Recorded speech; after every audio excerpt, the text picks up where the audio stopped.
को 2.0, 3.0 और 4.5 तक ला कर दिया। कमाल तो उसका है कि जिसने फेब 2002 के अंदर डॉटनेट 1.0 डेवलप किया। कभी आपने सोचा कि उसे बनने में कितना समय लगा? 15,000 लोगों ने मिलकर के जब 8 साल प्रोग्रामिंग की तो वो गंदा सा सॉफ्टवेयर बना था जिसका नाम था डॉटनेट 1.0। उसी की बदौलत आप एक स्मार्ट फ्रेमवर्क आपको मिला और उस फ्रेमवर्क को आप अपने अकॉर्डिंग मॉडिफाई करते हो और वर्जन चेंज करते हो 1.1, 2.0, 3.5। इसका मतलब ये हुआ कि अगर वो इस तरह से प्रोग्रामिंग न करता, फ्रेमवर्क वाली बात, अगर वो इस तरह से प्रोग्रामिंग न करता कि प्रॉपर हर एक चीज एक फ्रेमवर्क में हो जिसको जब आप चाहें अपडेट कर दें तो आप आज 4.5 न बना पाते, एक नया सॉफ्टवेयर ही आपको डेवलप करना होगा। ठीक है, इसका मतलब ये हुआ कि वेरी फर्स्ट डे जब हम किसी कंपनी में जाते हैं तो वहां पर जो प्रोजेक्ट की मेन चीज होती है वो क्या होती है? उसकी डिजाइनिंग पार्ट। बहुत सारे बच्चे डिजाइनिंग का मतलब समझते हैं फॉर्म की डिजाइनिंग। मैं किसी फॉर्म की डिजाइनिंग की बात नहीं कर रहा, मैं आर्किटेक्चर डिजाइनिंग की बात कर रहा हूँ। अब काम की बात क्या है? हम प्रोजेक्ट बनाए डॉटनेट में या जावा में, किसी भी कंपनी को इससे मतलब नहीं है। मतलब इससे होता है कि जो प्रोजेक्ट डेवलप किया गया है, ठीक है, उसके एट्रीब्यूट्स क्या हैं, उसके बनाने के तरीके क्या हैं, आपने जो एप्लीकेशन डेवलप की उसमें आपने किस फ्रेमवर्क को इंप्लीमेंट किया हुआ है और क्यों किया हुआ है। अगर मैं फ्रेमवर्क की बात करता हूं, जैसे आपने कहा आर्किटेक्चर, हम इसे डिजाइन पैटर्न भी बोला करते हैं। तो मार्केट में 23 डिजाइन पैटर्न अवेलेबल है। जिसके पास भी 14 साल का एक्सपीरियंस होता है वो मुश्किल से 8-10 फ्रेमवर्क पे ही काम करता है। लेकिन फ्रेशर हो आप लोग, फ्रेशर लेवल के लिए सिर्फ इतनी चीज जरूरी है कि what is the architecture. TCS है, इन्फोसिस है, ठीक है, टीसीएस है, इन्फोसिस है, एचपी है, ठीक है, सांसा है, सीएससी है, इनके पास जितने भी प्रोजेक्ट होते हैं वो यूएस बेस्ड के होते हैं। इनके अंदर डॉटनेट तो बात की बात है, डॉटनेट तो आपको आना ही चाहिए, लेकिन डॉटनेट से पहले इनका जो सॉफ्टवेयर बन रखा है ना, वो किसी न किसी आर्किटेक्चर पे बेस बन रखा है। वो डॉटनेट जाने से पहले वो तो सिखाई देंगे, वो डॉटनेट जाने से पहले समझानेंगे कि क्या आपको ये आर्किटेक्चर के ऊपर प्रोग्रामिंग करनी आती है। अगर आपको इस आर्किटेक्चर पे प्रोग्रामिंग करनी नहीं आती तो सब बेकार है आपका डॉटनेट और सब बेकार है आपका जावा। इसका मतलब ये हुआ कि ऐसे ही अगर हम बात करते हैं आर्किटेक्चर की, तो आपने सुना ही होगा एक आर्किटेक्चर जिसका नाम एमवीसी। एमवीसी बहुत ही कॉमन है जावा के लिए और डॉटनेट के लिए। माइक्रोसॉफ्ट ने जो अभी लेटेस्ट टेक्नोलॉजीज को इंट्रोड्यूस किया, WPF है, सिल्वरलाइट है, इसके अंदर भी उसने एमवीसी को यूज किया। मैं आपको सिर्फ इतना बोलना चाहता हूं कि डॉटनेट और जावा ये मान के रखिए आपको आती ही है, इतना कुछ आपने पढ़ा था। मैंने बच्चे देखे हुए काफी स्मार्ट है, सी शार्प के अच्छे अच्छे कंसेप्ट उनके पास हैं, लेकिन उन्हीं कंसेप्ट पे अब आपको अगला कदम रखना है क्योंकि टेक्नोलॉजी हमेशा नेक्स्ट आती रहती है। ठीक है, 5 साल पहले 6 साल पहले आपने डॉटनेट सीख लिया तो अच्छी बात है, लेकिन अब आपको क्या करना होगा कि आपको एमवीसी को इम्प्लीमेंट करना होगा डॉटनेट के अंदर या जावा के अंदर। अगर हम बात करते हैं एमवीएम की तो मॉडल व्यू मॉडल, ये एक दूसरा एक फ्रेमवर्क होता है और इन दोनों ही फ्रेमवर्क पे डॉटनेट के अंदर बहुत सारे काम होते हैं। एग्जांपल के तौर पर समझिए आप, अगर हम बात करते हैं यहाँ पर की फीचर्स 4.0 के, तो इसके अंदर आपको जो मिलते हैं WPF Windows presentation foundation. WPF को माइक्रोसॉफ्ट ने जो डिजाइन किया वो विंडोज के लिए डिजाइन किया, जैसे कि सिल्वरलाइट को माइक्रोसॉफ्ट ने वेब के लिए डिजाइन किया। आपने देखा होगा कि विंडोज का मार्केट अब एक दोबारा से आ रहा है मार्केट में। विंडोज की हम बात करते हैं तो विंडोज के अंदर आपने कुछ सुने होंगे, कैशबैक का ये एंटीवायरस आता है, अवास्ट है, अवीरा है। इनके कभी फॉर्म की आपने डिजाइन देखी? इनका जो फॉर्म आता है ना, ऐसा लगता है कि हमने ये AWT में डिजाइन नहीं किया। आपके सामने जो फॉर्म आते हैं ऐसा नहीं उसमें कोई अच्छा सा बैकग्राउंड लगा होता है ना, ऐसा कुछ नहीं होता। उनके पास राउंड शेप के क्या होते हैं, कंट्रोल्स होते हैं जो कि ग्रीन कलर के होते हैं, थ्रेड्स पर रेड कलर के होते हैं, येलो होते हैं। आपके जो बटन्स होते हैं उसी फॉर्म्स के अंदर मिक्स होते हैं, एक लंबी सी लाइन जैसे कि विस्टा। आपके पास क्या विंडोज 7 ऑफिस 7 देख लीजिए, इसका जो लुक एंड फील है वो एकदम बेमिसाल है। इस तरह का लुक एंड फील का सोल्यूशन आपको AWT या विंडोज एप्लीकेशन का बेसिक नहीं देता। इस तरह के लुक एंड फील में मार्केट में 4 साल तक काम हो रहा है। ठीक है, इस तरह के लुक एंड फील के लिए माइक्रोसॉफ्ट ने जो डेवलप किया इसका नाम क्या है, WPF। यानी कि हम यहाँ पर एक स्मार्ट ग्राफिक्स एनिमेशंस के ऊपर विंडोज पे प्रोग्रामिंग कर सकते हैं। और वही स्मार्ट ग्राफिक्स अगर आपको वेब पे चाहिए तो नाम चेंज किया गया और क्या नाम दिया गया, सिल्वरलाइट। ठीक है, अगर हम बात करते हैं WCF की तो कुछ सर्विसेज, समय तो इतना नहीं बताया जाए। WCF कुछ हम लोग सर्विसेज के लिए यूज करते हैं और WWF विंडोज वर्कफ्लो फाउंडेशन हम कुछ डिजाइनिंग के लिए यूज करते हैं।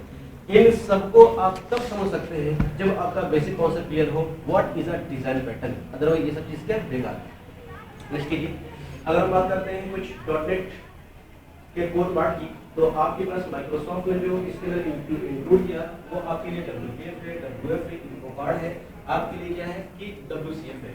इसका मतलब ये हुआ, अगर आपको किसी भी माइक्रोसॉफ्ट की टेक्नोलॉजी में जाना है तो आपको इंटेल टच लेना पड़ेगा, अगर आपको जावा में जाना है तो हाइबरनेट स्टड्स का टच लेना पड़ेगा, तभी आपका एक किसी अच्छी कंपनी के अंदर, ठीक है, रिज्यूम शॉर्टलिस्ट होगा। और अगर रिज्यूम शॉर्टलिस्ट हुआ तो हम लोग फाइट कर ले आते हैं।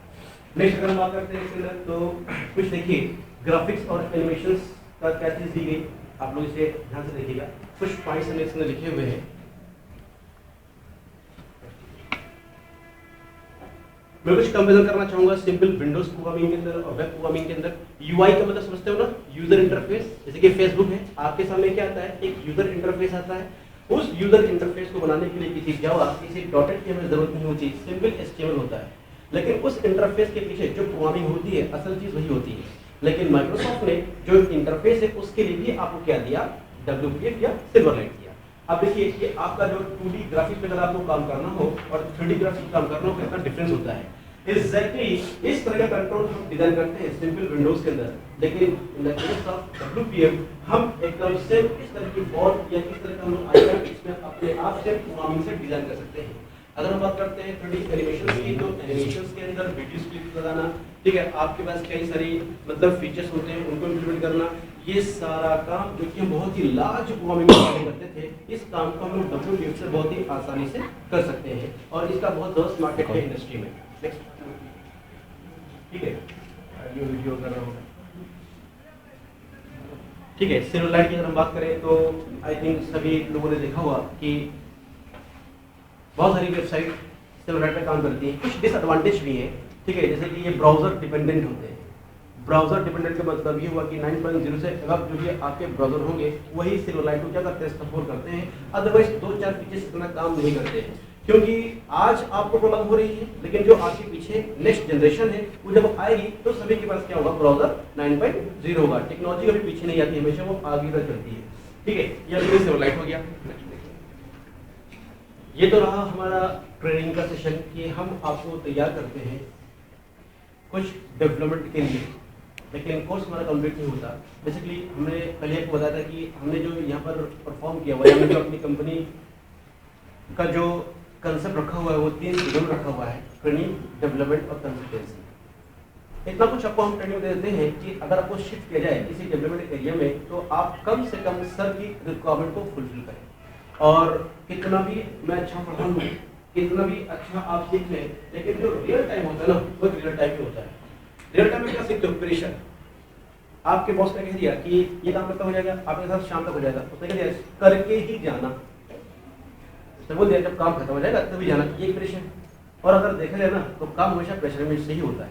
आप किसी भी लीजेंड कंपनी की बात कर ले, माइक्रोसॉफ्ट आपके भैया होंगे, CMC, ठीक है, हम लोग बात करते हैं HP वगैरह, ठीक है, यहाँ पे हम बात करते हैं जानसा, इन्फोसिस हो गया। इन सब कंपनीज के अंदर आपके कुछ फ्रेंड्स होंगे, जानने वाले होंगे, भाई सैलरी एक स्मार्ट मिलते हैं, कोई बात नहीं, लेकिन काम भी लेते हैं।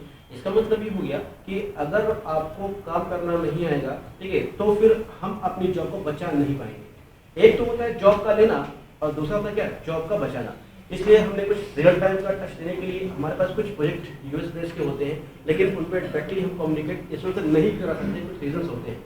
फिर हमने क्या किया कि हमारे पास लोकल क्लाइंट्स होते हैं, उन स्टूडेंट के लिए जिनको एक रियल टाइम का एक्सपोजर चाहिए होता है। जैसे कि हम बात करते हैं डेवलपमेंट की, तो डेवलपमेंट के अंदर कुछ सॉफ्टवेयर पिछले 1 ईयर से हम लोगों ने डेवलप किए हुए हैं। जैसे कि ये रकवा इंटरटेनमेंट एक भोजपुरी कंपनी है जो कि अपने सॉन्ग्स वगैरह बनाती है, ठीक है। देन आपके UP टिम्बर्स स्टोर, आपकी लाइन में टिम्बर्स बहुत हैं, ठीक है, इनका अपना एक सॉफ्टवेयर है। आपका गणपति इंटरप्राइजेस है, ये बेसिकली विंडोज एप्लीकेशन WPF में बनाया गया हुआ है। इसमें ग्राफिक्स उन्होंने ऐसे ही मांगे था। अच्छा, कुछ ऐसे भी, यश कार बाजार नाम तो सुना होगा, बिलवाइस इनका एक सॉफ्टवेयर हमारी कंपनी से बनाया गया है। कुछ क्लाइंट ऐसे भी होते हैं कि आपके सामने एक ऐसी रखेंगे रिक्वायरमेंट, उसका सोल्यूशन देना शायद सिंपल डेवलपर के लिए आसान नहीं है। जैसे कि अभी एक क्लाइंट है, उसने कह दिया, बहुत बड़ा क्लाइंट है, उसका बिल्डर है, पूरे इंडिया में उसका बिल्डर काम होता है। वो ये चाहता है कि भाई किस साइट पर कितना सामान आया है, मुझे इसकी इन्फॉर्मेशन हो, लेकिन जो हमारे बंदे हैं, मुनी वगैरह होते हैं, उनको नेट एक्सेस करना नहीं आता। लेकिन मुझे क्या चीज़ सारी इन्फॉर्मेशन चाहिए कि मैंने कितना अमाउंट दिया था, आज कितने ईंटें आए, आज कितने ये मेटल आया, क्या आया। तो जैसा कि उसने कहा कि फिर कैसे होगा, तो हम लोगों ने सोल्यूशन क्या निकाला कि भाई कितना भी बैकवर्ड इलाका हो, लेकिन मोबाइल हर किसी के पास होता है। क्यों ना ऐसा करें कि एक वेब बेस्ड एक ऐसा सॉल्यूशन दे जो वेब बेस्ड सॉल्यूशन आपके मोबाइल से क्या कनेक्ट हो। आप क्या करें कि जस्ट एक फ्री फॉर्मेट बना एक फॉर्मेट हम आपको देंगे, उसी फॉर्मेट को उसके अंदर मोबाइल में हम डाल देंगे। उससे क्या करना होगा, उस फॉर्मेट पे जा करके और सिर्फ चेंजेस करने होगा और एक नंबर पे सेंड करना होगा। जैसे उससे वो सेंड करेगा अपने आप क्या होगा, एक अपने आप रन टाइम पे डायनामिकली एक फॉर्म फिलअप होगा और वो फॉर्म फिलअप होने के बाद आपके डेटाबेस में चला जाएगा और जो मेल एडमिन है उसके वजह से मेल आती है और मेल के ग्रुप में उसके ऊपर होगा पॉपुलेट। जब उसे क्लिक करेगा तो सारी इन्फॉर्मेशन क्या होगी उसके सामने आएगी। तो कहने का मतलब ये हो गया कि एक रेजिस्ट्रेशन फॉर्म बनाया, जाकर सबमिट कर दिया, सर्च किया, क्लिक किया, आकर डिस्प्ले हो गया।